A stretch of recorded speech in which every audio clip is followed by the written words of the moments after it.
नमस्कार दोस्तों, यह है ज्ञानधारा चैनल। प्रश्नों को सॉल्व करने की श्रृंखला में हम लोग सॉल्व कर रहे थे विश्व भूगोल के अंतर्गत उनके विभिन्न भागों के प्रश्नों को, जो कि यूपी टीजीटी एवं पीजीटी परीक्षाओं में सामान्यतः पूछे जाते हैं। तो इसके पहले हमने जो बात की थी, ए से लेकर जी सेक्शन तक, जी पार्ट तक हमने वीडियोस अपलोड कर दिए हैं। अब हम लोग इस वीडियो में बात करेंगे जलमंडल या हाइड्रोस्फीयर से जो सामान्यतः प्रश्न पूछे जाते हैं यूपी पीजीटी परीक्षाओं में, वो कौन कौन से हैं, किस प्रकार के प्रश्न पूछे जाते हैं, उनको हम लोग क्विक रिवीजन करेंगे। तो ये वीडियो बनाने का उद्देश्य केवल यही है कि ग्रामीण प्रदेश के जो बच्चे हैं जिनके पास संसाधन की उपलब्धता नहीं है, उनके लिए स्पेसिफिकली है। तो आइए, जो प्रश्न पूछा गया है महासागर एवं उच्चावच से कि पृथ्वी पर खारे जल एवं मृदु जल का अनुपात है, यह ऑप्शन दिए हुए हैं। तो जो अनुपात है वो 9.7 अनुपाते 0.3 है, मतलब कि 97% आपका जो है क्या है, खारा जल है और 3% आपका मृदु जल है। अगला जो प्रश्न है कि हिंद महासागर की औसत गहराई क्या है, तो औसत गहराई जो है वो आपकी 4000 मीटर है। और आपको बताते चले कि हिंद महासागर का जो 60% भाग है वो 4000 से 6000 मीटर तक गहरा गंभीर सागरीय मैदान है। हिंद महासागर में केवल जावा के दक्षिण में सुंडागर्त है, जिसकी गहराई आपकी 8152 मीटर है। हिंद महासागर का कुल क्षेत्रफल 7,34,00,000 वर्ग किलोमीटर से अधिक है। अगला प्रश्न है कि अटलांटिक महासागर की औसत गहराई कितनी है, तो अटलांटिक महासागर की औसत गहराई आपकी 3900 मीटर है। अगला जो प्रश्न है हम लोग देख लिया जाए कि निम्नलिखित में से कौन सा महासागर प्रतिवर्ष छोटा होता जा रहा है, तो आपका जो सही विकल्प है वो आपका प्रशांत महासागर। क्यों छोटा हो जा रहा है, इसका कारण आपने यूजी और पीजी की क्लासेस में पढ़ा होगा। यहाँ पे हम लोग केवल क्विक रिवीजन करेंगे, जब क्लासेस शुरू होंगे तो उसमें आपको बताया जाएगा। अगला प्रश्न है कि सागरीय लहरों के कटाव को प्रभावित नहीं करता है। ऑप्शन दिए हैं सागरीय लहरों का स्वभाव, चट्टानों की संरचना, तापमान की अधिकता या पुलिन। तो आपका जो सही उत्तर है वो आपका है तापमान की अधिकता, मतलब कि इसमें ऑप्शन है जो कि सागरीय लहरों के कटाव को प्रभावित नहीं करता है। अगला प्रश्न है कि समुद्र का स्थल की ओर बढ़ना कौन सा संचरण है। ऑप्शन दिए हुए हैं निर्माण धनात्मक संचरण, ऋणात्मक संचरण, आकस्मिक संचरण या इनमें से कोई नहीं। तो आपका जो सही उत्तर है वो आपका है ऋणात्मक संचरण। अगला प्रश्न है कि जल के घनत्व के अंतर के कारण भी धाराएं गतिमान हो सकती हैं, इन्हें कहते हैं। ऑप्शन दिए थर्मोक्लाइन, इंट्रोक्लाइन, गायर्स, पास्ट्रोक्लाइन। तो आपका जो सही उत्तर है वो आपका थर्मोक्लाइन है। अगला प्रश्न है कि नॉट निम्नलिखित में से किसकी मापक इकाई है। ऑप्शन दिए जलयान की गति की, वायु की गति की, आर्द्रता की मात्रा या आपकी उपयुक्त सभी। तो आपका जो सही उत्तर है वो आपका है जलयान की गति को। तो जो नॉट है, आपको मालूम है कि एक जो समुद्री मील है उसकी जो दूरी होती है वो 1.8 किलोमीटर के बराबर होती है। अब आप बताइए जो स्थलीय मील है उसकी जो किलोमीटर में दूरी होती है वो कितनी होती है, आप मुझे कमेंट बॉक्स में पोस्ट करिएगा। इसी तरह से आर्द्रता को आप किससे नापते हैं, वो है आपका हाइग्रोमीटर। इसी तरह से आप वायुयान की गति को कैसे नापते हैं वो आप मुझे कमेंट बॉक्स में पोस्ट करिएगा। अगला प्रश्न है महासागरीय नीतल के 4 उच्चावचीय स्वरूपों का विस्तार सर्वाधिक है, मतलब किसका विस्तार सबसे ज्यादा है। महाद्वीपीय मग्न तट का, महाद्वीपीय मग्न ढाल का, महासागरीय मैदान का, महासागरीय गर्त का। तो आपका जो सही उत्तर है वो आपका है महासागरीय मैदान का। अब आपको मालूम है कि ये 4 पार्ट जो है महासागरीय जो उच्चावच है उसमें 4 प्रमुख पार्ट पाए जाते हैं। तो अगर महाद्वीपीय किनारों से चलेंगे तो क्रमशः महाद्वीपीय मग्न तट, कॉन्टिनेंटल शेल्फ, उसके बाद महाद्वीपीय मग्न ढाल मतलब कॉन्टिनेंटल स्लोप, उसके बाद गहरा सागरीय मैदान, डीप ओशियानिक प्लेन, उसके बाद महासागरीय गर्त आता है, मतलब कि ओशियानिक ट्रेंच आते हैं। और जो सागरीय मैदान है वो सबसे ज्यादा महासागरीय तली में फैला हुआ है, जिसकी औसत गहराई 3000 मीटर से लेकर 6000 मीटर तक होती है और समस्त महासागरीय क्षेत्रफल का लगभग में 76% भाग पर मैदान पाया जाता है। अगला प्रश्न है कि महाद्वीपीय शेल्फ या कॉन्टिनेंटल शेल्फ की औसत गहराई कितनी होती है। ऑप्शन दिए हुए हैं कि 100 फैदम, 150 फैदम, 200 फैदम या 250 फैदम। तो आपका जो सही उत्तर है वो आपका है कितना, दो, मतलब कि 100 फैदम या 600 फीट या लगभग में 200 मीटर। ठीक है, तो ये आपका जो है जो महाद्वीपीय मग्न तट है वो पाया जाता है और 1 फैदम में आपको पता है कि ये 6 फीट होता है।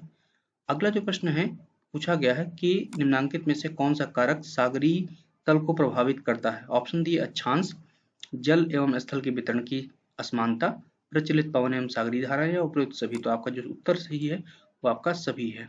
अगला प्रश्न है कि सागरों में अधिकतम लवणता पाई जाती है। ऑप्शन दिए हैं 20 डिग्री से 40 डिग्री उत्तरी अक्षांश, 20 डिग्री से 40 डिग्री दक्षिणी अक्षांश, और तीसरा दिया हुआ है आपका 50 डिग्री से 60 डिग्री अक्षांशों के मध्य, और चौथा ऑप्शन आपका जो दिया हुआ है वो दिया हुआ कि भूमध्य रेखा पर।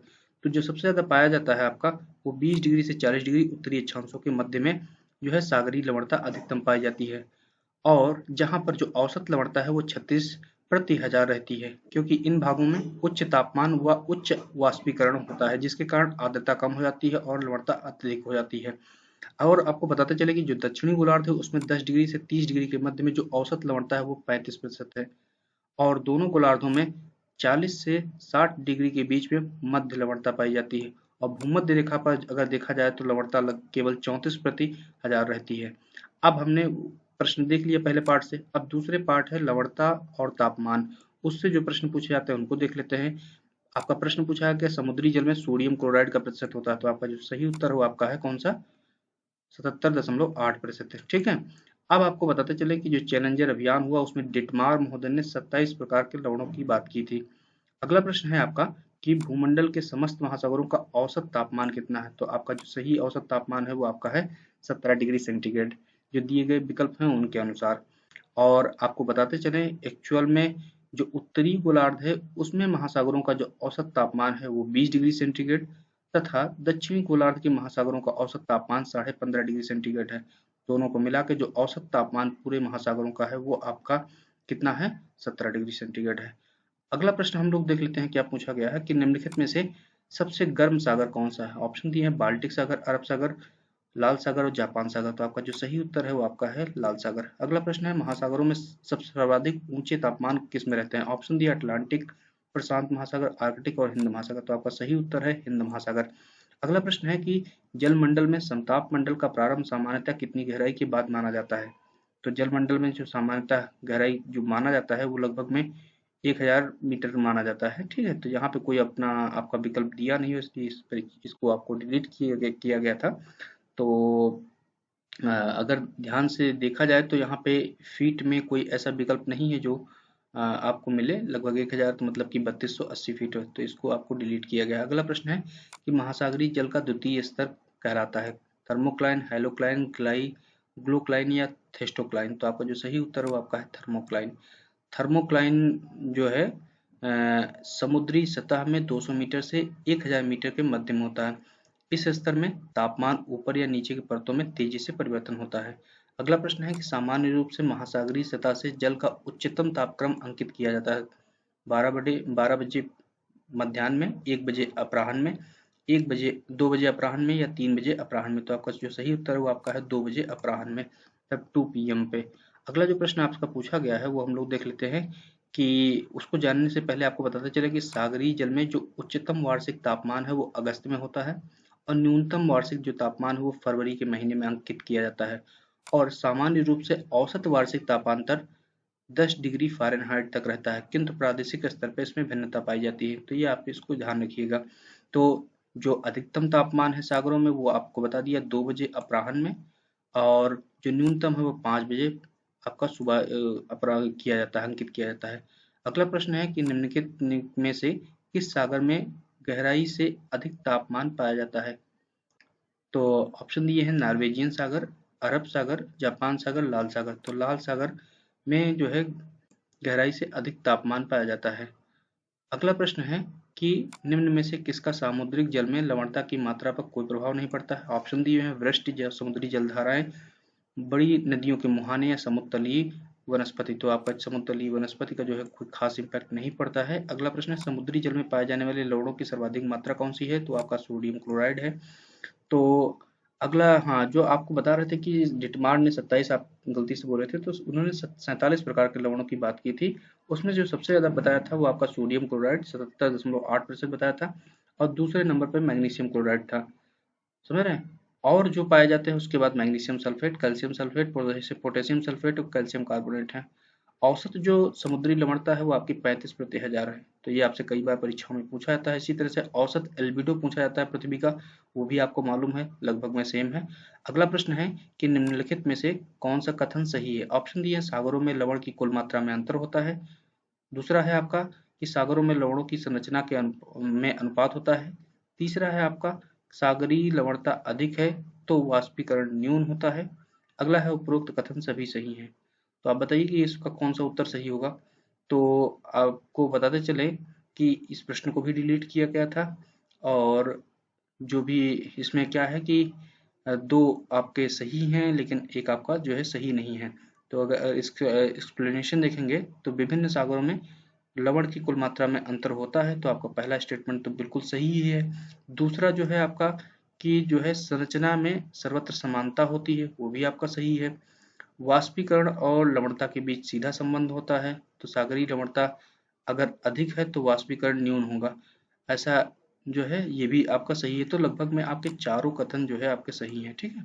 अगला प्रश्न है कि महासागरीय जल में लवणता अधिक होगी जहां। ऑप्शन दिए हुए हैं, वर्षा वाष्पीकरण से अधिक है, वाष्पीकरण वर्षा से अधिक है, वर्षा वाष्पीकरण के बराबर है, या समुद्र में सतही प्रवाह अधिक होता है। तो आपका जो सही उत्तर है वो आपका वाष्पीकरण वर्षा से अधिक होता है, वहां पे होता है। अगला प्रश्न है कि महासागरीय जल में लवणता घटती है जब। ऑप्शन दिए हुए हैं, महासागरीय वाष्पीकरण अधिक होता है, हवा का वेग अधिक होता है, भारी वर्षा होती है या आर्द्रता अधिक होती है। तो आपका जो सही उत्तर है वो आपका है कि भारी वर्षा होती है, तो महासागरीय जल की लवणता घटती है। अगला प्रश्न आपका पूछा गया है कि आप बताइए कि सर्वाधिक लवणता पाई जाती है लाल सागर में, मृत सागर में, अरब सागर में या काला सागर में। तो आपका जो सही उत्तर है वो आपका है क्या, मृत सागर में। अब आप जो है बताइए कि दुनिया में कौन सी झील है जिसमें सबसे अधिक जो है लवणता पाई जाती है। आप मुझे कमेंट बॉक्स में पोस्ट करके बताइए कौन सी है झील। आपको मालूम होगा लेक वान झील है। अगला जो प्रश्न है कि तुर्की की प्रसिद्ध लेक वान झील कितने प्रतिशत लवणता पाई जाती है। तो वही सेम प्रश्न आ गया, 330/1000 पाई जाती है। और अगला जो प्रश्न है, अब महासागरीय धाराओं से प्रश्न है कि निश्चित सीमा तथा निश्चित दिशा में तीव्र गति से बहने वाली जलराशि कहलाती है। ऑप्शन दिए हैं, अपवाह या ड्रिफ्ट, धारा या करंट, विशाल धारा या प्रवाह मतलब स्ट्रीम, और चौथा है आपका जेट स्ट्रीम। तो आपका जो सही उत्तर है वो आपका है धारा, जिसे करंट कहते हैं। अगला प्रश्न है कि निम्नलिखित में से कौन सी गर्म जलधारा है। ऑप्शन दिए हैं, उत्तरी विषुवत रेखीय धारा, कनारी की धारा, फाकलैंड की धारा, या फिर आपका दक्षिणी विषुवत रेखीय धारा। तो आपकी उत्तरी विषुवत रेखीय धारा और दक्षिणी विषुवत रेखीय धारा दोनों जो है आपकी गर्म जलधाराएं हैं। अगला जो प्रश्न है आपका कि निम्नलिखित में से कौन सी एक धारा अन्य धाराओं से भिन्न है, मतलब कि ठंडी और गर्म का मतलब है यहाँ पे ब्राजील की धारा, लेब्राडोर की धारा, फाकलैंड की धारा या कनारी की धारा। तो आपका जो सही उत्तर है वो आपका है ब्राजील की धारा, जो कि एक गर्म जलधारा है, जबकि लेब्राडोर की जलधारा, फाकलैंड की जलधारा और कनारी की धारा आपकी ठंडी जलधारा है। तो ब्राजील गर्म हो गया और ये ठंडी हो गई। अगला प्रश्न है कि इनमें से कौन सी गर्म जलधारा। ऑप्शन दिए हैं, ब्राजील, कनारी, पेरुवियन और वेनेजुएला। तो आपका जो सही उत्तर वो आपका है ब्राजील। अगला प्रश्न आपसे जो पूछा गया है कि गल्फ स्ट्रीम धारा प्रवाहित होती है प्रशांत महासागर में, अंध महासागर के पश्चिमी भाग में, पश्चिमी तट पे, या आशा आंतरिक के निकट, या आपका आर्कटिक महासागर में। तो आपका जो सही उत्तर है वो आपका है अंध महासागर के पश्चिमी तट पे। अगला जो आपका प्रश्न पूछा गया है हम लोग देख लेते हैं कि कौन सा प्रश्न पूछा गया है, वो हम लोग देख लेते हैं। तो अगला जो प्रश्न है कि आपसे पूछा गया है कि आप बताइए कि गल्फ स्ट्रीम किस महासागर से संबंधित है। ऑप्शन दिए हैं, उत्तरी प्रशांत महासागर से, हिंद महासागर से, उत्तरी अटलांटिक महासागर, या उपरोक्त में से कोई नहीं। तो ये है आपका उत्तरी अटलांटिक महासागर से संबद्ध है गल्फ स्ट्रीम। अब आपको गल्फ स्ट्रीम के बारे में हम लोग बात कर लेते हैं कि फ्लोरिडा की धारा जब एंटिलीज धारा का जल समाहित कर होटरस जल अंतरीप के से आगे बढ़ती है तो वह गल्फ स्ट्रीम के नाम से जानी जाती है। और यह गर्म जलधारा संयुक्त राज्य अमेरिका के पूर्वी तट के सहारे प्रवाहित होती है। और गल्फ स्ट्रीम की जो खोज की थी वो पोंस डी लियोन ने 1513 ईस्वी में की थी। तो ये भी आपसे प्रश्न पूछे जा सकते हैं। अगला प्रश्न है, इनमें से कौन सी ठंडी धारा नहीं है। ऑप्शन दिए हैं, लेब्राडोर, कनारी, फॉकलैंड, गल्फ स्ट्रीम। तो आपको गल्फ स्ट्रीम गर्म जलधारा है। अगला है कि निम्नलिखित में से कौन सी ठंडी जलधारा नहीं है, मतलब कि कौन सी गर्म है। तो आपका जो सही उत्तर है वो आपका है उत्तरी अटलांटिक जलधारा। ऑप्शन और भी जो दिए हैं, पेरू की जलधारा, फॉकलैंड या वेनेजुएला की जलधारा। अगला प्रश्न है कि निम्नलिखित में से कौन सी युग्म सुमेलित नहीं है। एक तरफ सुषमा दिया है जापान, तो सुषमा जापान में है ही। अगला है आयुसियो हिंदुनेशिया, तो आयुसियो जो है वो भी आपका जो है साइबेरिया के तट के साथ प्रवाहित होने वाली जो है धारा है। यहाँ पे आपका जो है हिंद एशिया नहीं होगा, मतलब ये आपका सुमेलित नहीं है। बेंगुएला जो है आपका नामीबिया के सहारे प्रवाहित होती है, अंगुलहास मोजाम्बिक के सहारे प्रवाहित होती है। अगला प्रश्न है कि सूची 1 को सूची 2 से मिलाना है। एक तरफ सूची में समुद्री धाराएं तथा दूसरी तरफ वो संबद्ध महासागर है। तो अंगुलहास की जो जलधारा प्रवाहित होती है वो कहाँ पर प्रवाहित होती है? वो आपका हिंद महासागर में है। एल नीनो की जो जलधारा प्रवाहित होती है वो कहाँ प्रवाहित होती है? वो आपका दक्षिणी प्रशांत महासागर में। क्यूरोसियो की जो जलधारा कहाँ प्रवाहित होती है? वो आपकी प्रवाहित होती है कहाँ पे? वो आपका उत्तरी प्रशांत महासागर में। और वेनेजुएला की जलधारा जो है आपकी प्रवाहित होती है दक्षिणी अटलांटिक महासागर से। अगला जो प्रश्न आपसे पूछा गया है कि आप बताइए कि निम्नलिखित में से कौन सी धारा अटलांटिक महासागर की धारा नहीं है। ऑप्शन दिए हैं आपके गल्फ स्ट्रीम, कनारी, वेनेजुएला, क्यूरेसियो। तो क्यूरेसियो आपकी प्रशांत महासागर की धारा है। अगला प्रश्न है कि निम्नलिखित समुद्री धाराओं में से कौन सा हिंद महासागर की धारा नहीं है। ऑप्शन दिए अंगुलहास की, मोजाम्बिक की, दक्षिणी हिंद महासागरीय, वेनेजुएला। तो वेनेजुएला की जो धारा है वो हिंद महासागर की धारा नहीं, जबकि ऊपर वाली तीनों जल धाराएं जो है हिंद महासागर से संबद्ध हैं। अगला प्रश्न है कि कनारी धारा कहाँ प्रवाहित होती है। ऑप्शन दिए हैं अफ्रीका के पूर्वी तट पर, अफ्रीका के पश्चिमी तट पर, एशिया के पूर्वी तट पर या दक्षिणी अमेरिका के पश्चिमी तट पर। तो आपका जो सही उत्तर है वो आपका है एशिया, अफ्रीका के पश्चिमी तट पर। अगला जो प्रश्न आपसे पूछा गया कि करारी की धारा प्रवाहित होती है, तो आपको पहले ही बता चुके हैं अफ्रीका के तट के निकट। अगला प्रश्न है कि निम्न में से कौन सा सुमेलित नहीं। ऑप्शन दिए हम्बोल्ट, दक्षिणी प्रशांत, फॉकलैंड धारा, दक्षिणी अटलांटिक, लेब्राडोर, उत्तरी प्रशांत, मोजाम्बिक धारा, हिंद महासागर। तो आपका जो सही नहीं है वो आपका लेब्राडोर, उत्तरी प्रशांत। लेब्राडोर आपका उत्तरी प्रशांत न होकर के उत्तरी अटलांटिक है। अगला प्रश्न है जापानी लोग किस धारा को काली धारा के नाम से जानते हैं। ऑप्शन दिए हैं क्यूराइल, क्यूरेशियो, आयोसियो और उत्तरी भूमध्य रेखीय गर्म जल धारा। तो इसे कहते हैं आपका क्यूरेशियो की धारा को जापानी लोग काली धारा के नाम से जानते हैं। अब जो है क्यूरेशियो के बारे में थोड़ा जान लेते हैं कि क्यूरेशियो की धारा का रंग गहरा नीला होने के कारण इसे जापानी लोग काली धारा कहते हैं। यह गर्म जल की धारा है जो कि एशिया महाद्वीप के पूर्वी तट से प्रवाहित होती है और उत्तरी भूमध्य रेखीय धारा सनातनी पवनों के प्रवाह से जहां उत्तर की ओर मुड़ जाती है वहीं से यह धारा बहना शुरू हो जाती है और दक्षिणी मध्य चीन के तट के सहारे प्रवाहित होती हुई रिक्यू द्वीपों के निकट पछुआ पवनों के प्रवाह क्षेत्र में आने से पूर्व ही पूर्व की ओर मुड़ जाती है। अगला जो प्रश्न है हम लोग जानने से पहले बात कर लेते हैं कि जापान के दक्षिणी सागर में यह धारा दो भागों में बढ़ जाती है। एक धारा जापान के पश्चिमी भाग से प्रवाहित होती है जिसे सुशिमा की धारा के नाम से जाना जाता है तथा दूसरी शाखा पूर्वी तट से प्रवाहित होती है जिसे क्यूराइल के नाम से जाना जाता है। ठीक है, तो क्यूरेशियो दो भाग में होती है, एक सुशिमा और दूसरा क्यूराइल। अब अगला प्रश्न आपके प्रवाल भित्तियों से पूछा गया है कि प्रवाल भित्तियों के निर्माण में सहायक नहीं है। ऑप्शन दिए छिछला समुद्र या फिर आपका 68 डिग्री से 70 डिग्री फ़ारेनहाइट तापमान, तीसरा है एक कोष की वनस्पति, चौथा है अधिक लवण युक्त जल। तो अधिक लवण युक्त जल की जरूरत नहीं होती है। अगला है कि प्रवाल भित्तियों के विकास के लिए अनुकूल समुद्री तापमान कितना होना चाहिए। 40 डिग्री सेंटीग्रेड, 30 डिग्री, 20 डिग्री या 10 डिग्री। तो आपका जो सही उत्तर हो आपका जो दिए गए विकल्प उनमें आपका 20 डिग्री। अगला प्रश्न है कि प्रवाल भित्तियों के अवतलन सिद्धांत किसने दिया था। ऑप्शन दिए हुए हैं आपके मरे, डेली, डार्विन, गार्डिनर। तो आपका जो सही उत्तर हो आपका है डार्विन। अगला जो प्रश्न पूछा गया वो हम लोग देख लेते हैं क्या पूछा गया है। तो अगला प्रश्न आपसे पूछा गया है कि प्रवाल भित्तियों की उत्पत्ति संबंधी निम्नलिखित में से कौन सा सिद्धांत डेविस महोदय ने दिया था। तो डेविस महोदय ने आपका अवतलन सिद्धांत दिया था।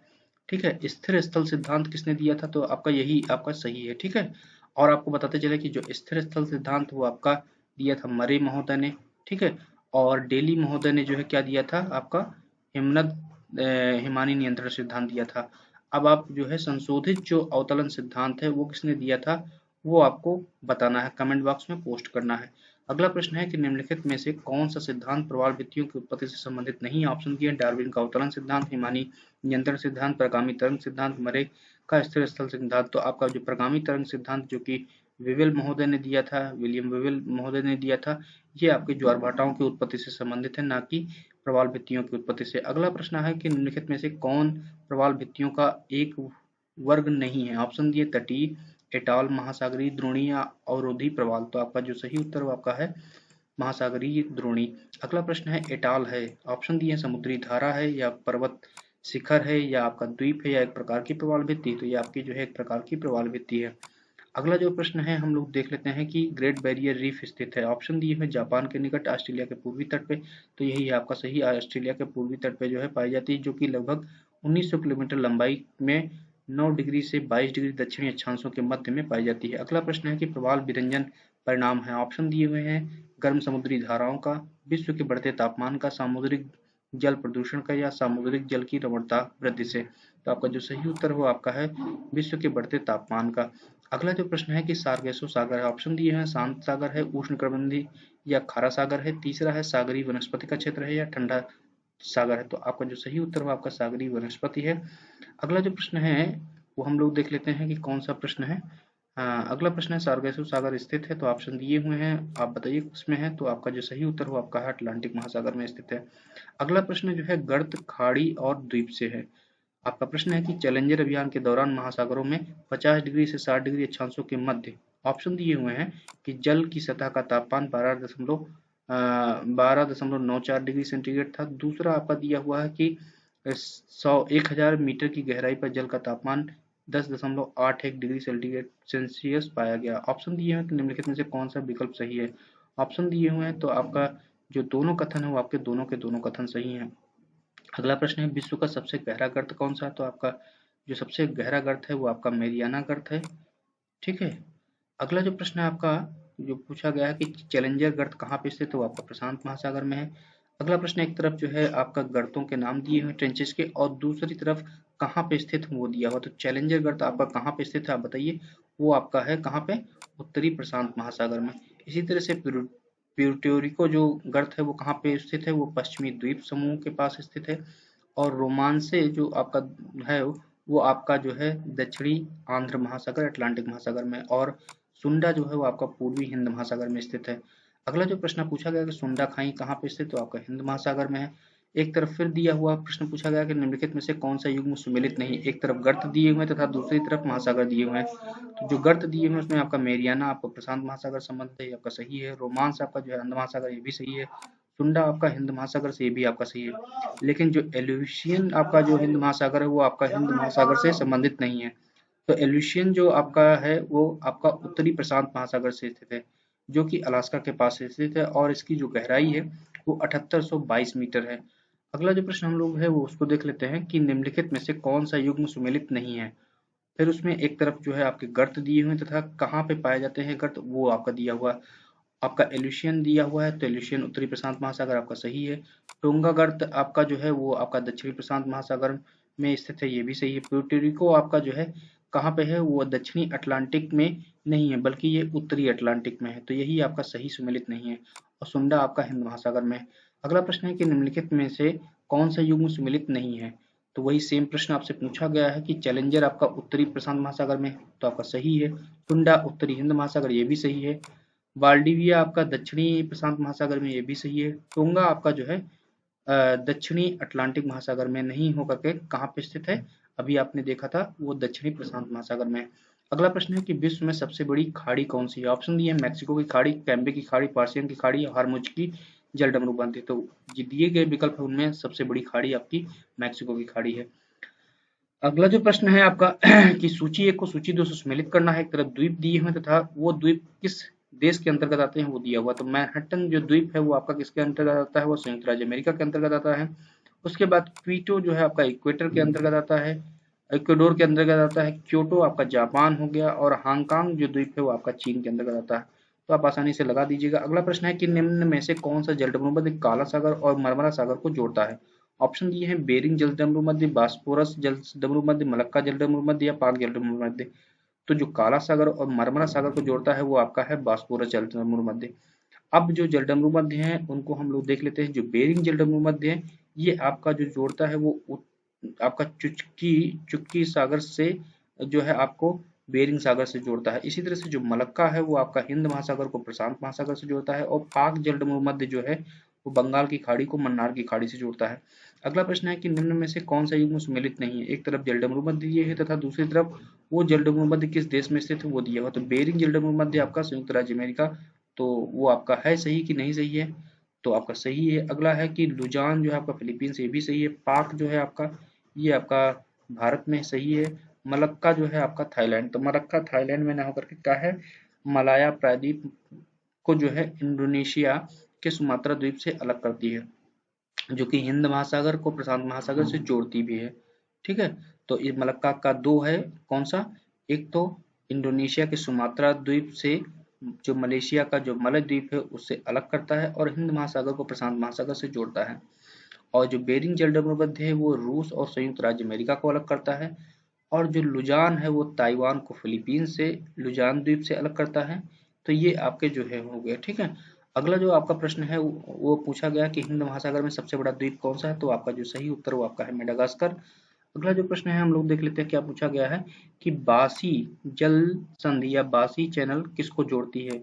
ऑप्शन दिए हैं दक्षिणी चीन सागर को उत्तरी प्रशांत महासागर से, अगला है पीत सागर को दक्षिणी चीन सागर से, पीत सागर को उत्तरी प्रशांत महासागर से, पीत सागर को दक्षिणी प्रशांत महासागर। तो आपका जो बासी जल जम्र मध्य है वो दक्षिणी चीन सागर को उत्तरी प्रशांत महासागर से जोड़ता है। अब हम लोग देख लेते हैं कि ज्वार भाटा से संबंधित जो प्रश्न सामान्य पूछे जाते हैं यूपी टीजीटी परीक्षाओं में वो कौन कौन से हैं। पहला है आपका कि किसी स्थान पर दो क्रमिक ज्वारों के मध्य अंतर होता है, तो ये आपको मालूम है, कॉमन प्रश्न है कि 12 घंटे 26 मिनट का होता है। अगला प्रश्न है कि विषुवत रेखा के निकट स्थान विशेष पर ज्वारभाटा के समय में अंतर होता है। ऑप्शन दिए हुए हैं आपका 12 घंटा 24 घंटा या 12 घंटे 26 मिनट या 24 घंटे 52 मिनट। तो आप बताइए कि कौन सा आपका उत्तर सही होगा। तो जो आपका क्या हुआ प्रश्न है कि विषुवत रेखा के निकट स्थान विशेष पे ज्वारभाटा में अंतर कितना होता है। तो आपका क्या है कि आपको मालूम है कि जो पूरे 24 घंटे में किसी भी स्थान पर 2 बार ज्वार और 2 बार भाटा आता है, और प्रत्येक स्थान पर 12 घंटे 26 मिनट बाद ज्वार, और ज्वार के बाद लगभग 6 घंटे 15 मिनट के बाद जो है भाटा आता है। तो आपका जो विकल्प होना चाहिए यहाँ पे वो ज्वार भाटा के समय में जो अंतर है वो 6 घंटे 13 मिनट का होना चाहिए। तो यहाँ पे कोई भी विकल्प 6 घंटे 13 मिनट नहीं दिया है, इसी वजह से ये विकल्प ये प्रश्न भी डिलीट कर दिया गया। अगला प्रश्न है कि चंद्रमा का ज्वार उत्पन्न करने वाला बल सूर्य बल से कितने गुना अधिक है। ये प्रश्न आपसे कई बार पूछा जाता है परीक्षाओं में, वो है आपका 2.17 गुना। अगला प्रश्न है उच्च ज्वार का निर्माण होता है क्योंकि ऑप्शन दिए हैं चंद्रमा सूर्य एक सीध में पृथ्वी को आकर्षित करते हैं, दूसरा है चंद्रमा और सूर्य दोनों विपरीत दिशाओं में पृथ्वी को आकर्षित करते हैं, तीसरा है ए और बी दोनों सही है और उपरोक्त में से कोई सही नहीं है।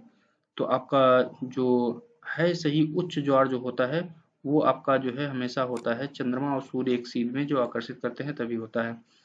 अगला जो प्रश्न है आपका कि निम्नलिखित में से कौन सा कारण ज्वारभाटा से संबंधित है। ऑप्शन दिए हैं सूर्य चंद्रमा अंतर्जात बल या सूर्य एवं चंद्रमा की गुरुत्वाकर्षण शक्ति।